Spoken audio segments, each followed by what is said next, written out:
This is Matador News, and these are today's headlines. New Hampshire voters go to the polls today for the first primary in the nation, and Anthony Davis and Rajon Rondo hit double digits for a Lakers win against the Phoenix Suns. Hello and welcome to Matador News. I'm Christian Pineda. And I'm Desiree Rosales. The World Health Organization has given the coronavirus an official name. The new official name is COVID-19. The Director General says the organization had to find a name that did not refer to a geographical location, or an animal, or an individual, or a group of people. He also says the coronavirus death toll has now passed 1,000 deaths. More than 42,000 diagnosed cases have been reported in China, and over 300 cases outside of China. An error led a woman who tested positive for coronavirus to be sent back to her military base. The woman was among Americans who evacuated Wuhan, China on a State Department flight. She and 3 others started experiencing symptoms of the virus and were taken to UC San Diego Health Hospital. They were tested and their results were sent to the CDC lab in Atlanta. The specimens are reportedly labeled incorrectly, so the CDC lab did not know the specimens belonged to 4 Miramar patients, and the 4 Americans were sent back to their base. They found out about the error after they got to the base. The woman was the only one who tested positive, and the other 3 patients tested negative. The investigation is still ongoing. 2 U.S. soldiers have been killed and 6 wounded in an attack in Afghanistan. U.S. military officials say the attack occurred late Saturday when an Afghan dressed in an Afghan Army uniform opened fire. The U.S. Department of Defense released the names of the dead American soldiers, Sergeant Javier Huagar Gutierrez and Sergeant Antonio Rey Rodriguez. 6 U.S. service members have been killed in Afghanistan since the start of 2020, including Saturday's casualties. A 28-year-old man has been convicted of murdering his ex-girlfriend and her new boyfriend in Winnetka. Brian Anthony Gonzalez was found guilty of the 2016 murder of 22-year-old CSUN student Emily Fox and 24-year-old Jared Scott. Prosecutors say Gonzalez confronted the victims in the hallway of their apartment building. Scott tried to run while calling 911, but Gonzalez chased him down and brought him back to the scene at gunpoint. The sentencing is scheduled for June 4th. Gonzalez is expected to be sentenced to life in prison without possibility of parole. The fake athletic profile of Lori Loughlin's daughter, Olivia Jade Giuliani's, has been included in a legal filing by prosecutors in the college admissions scam. The athletic profile created by Rick Singer says Giannulli won 2 gold medals in the San Diego Crew Classic and participated in Boston's head of the Charles Regatta, none of which was true. Prior to the scam, Olivia Jade was a social media influencer. She recently returned to YouTube after a 9-month absence. Prosecutors have not accused her or her sister of criminal wrongdoing. New Hampshire is holding the first primary in the nation today. It's 1 week after the Iowa caucus. Pete Buttigieg and Bernie Sanders are both claiming victory there and hoping to push their momentum today. Other Democratic candidates, Elizabeth Warren, Joe Biden, and Amy Klobuchar, are also hoping to make a good showing as the primaries move to Nevada and South Carolina. The latest survey by Monmouth University puts Sanders at the head of the pack with 26% support, and Biden close behind at around 16% of voter support. Polls in New Hampshire close at 7 tonight in New Hampshire, or about 4 o'clock our time, with results expected about an hour later. President Trump has released the latest version of his new budget proposal. We're not touching Medicare. We want to keep Medicare. We're not touching Social Security. We're making our country stronger again. We're not decreasing Medicaid. We're going to have a very good budget with a very powerful military budget because we have no choice. This year's $4.8 trillion proposal is a bit bigger than last year's and focuses on increasing spending on the military, border wall, and infrastructure, and extending the president's 2017 tax cuts. The budget cuts trillions of dollars to Medicaid and other safety net programs. Some Democrat members of Congress are calling the administration out for the proposal, saying the cuts would hurt the demographic of American workers that Trump promised to help when he was elected. The White House says the budget is affordable and will help bring down the deficit down by about 3.1%. The Federal Reserve predicts the actual effect on the deficit will be lower. A major storm in Europe leaves several dead. The storm is being called Kira by the UK Met Office Weather Agency. Kira hit the UK and Ireland on Sunday, bringing winds of up to 90 miles per hour.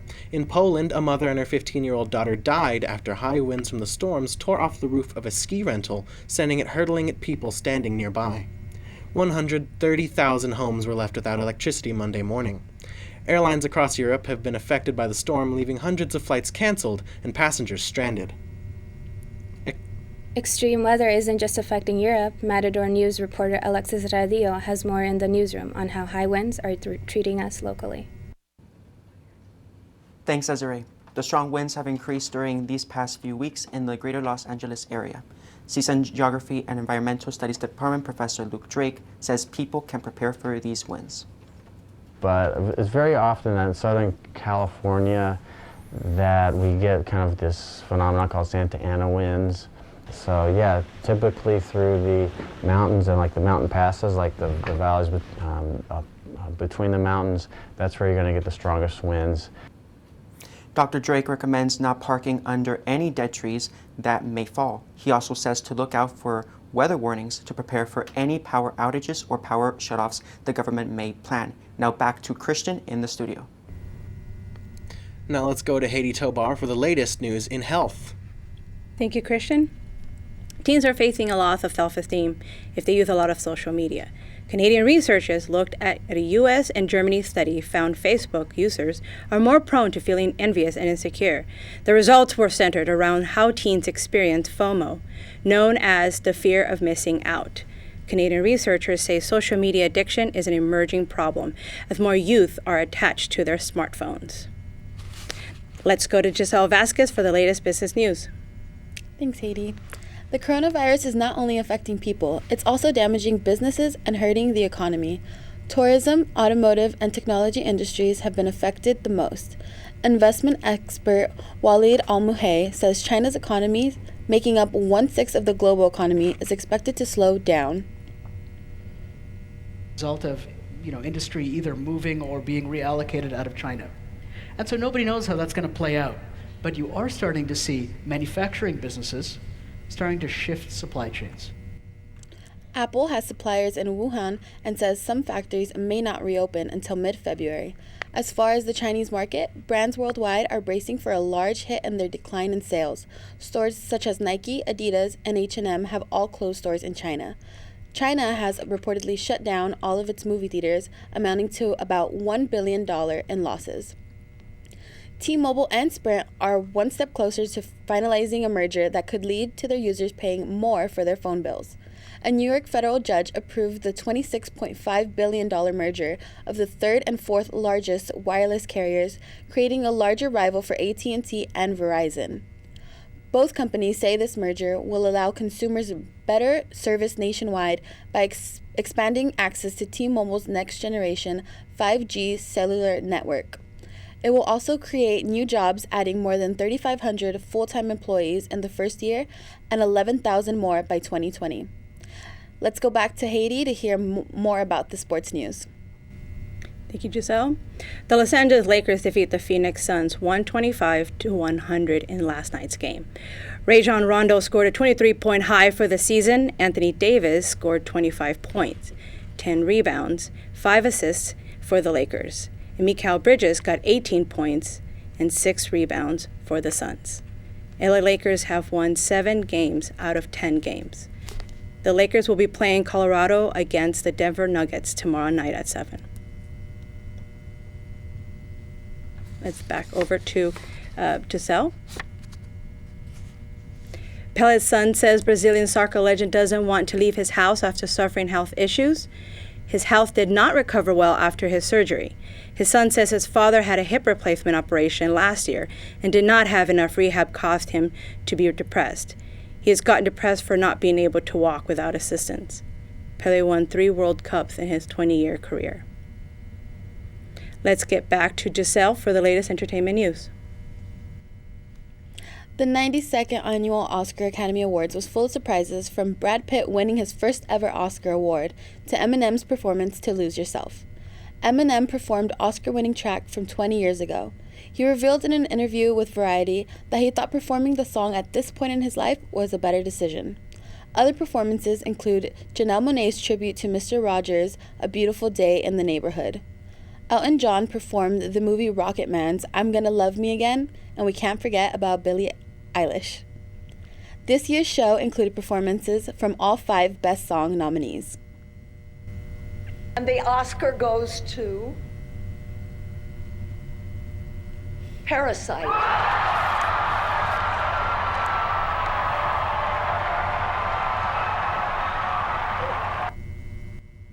Parasite makes history at this year's Academy Awards by being the first non-English film and first South Korean film to win Best Picture. The South Korean director Bong Joon-ho also won this year's Best Foreign Film at the Golden Globe Awards.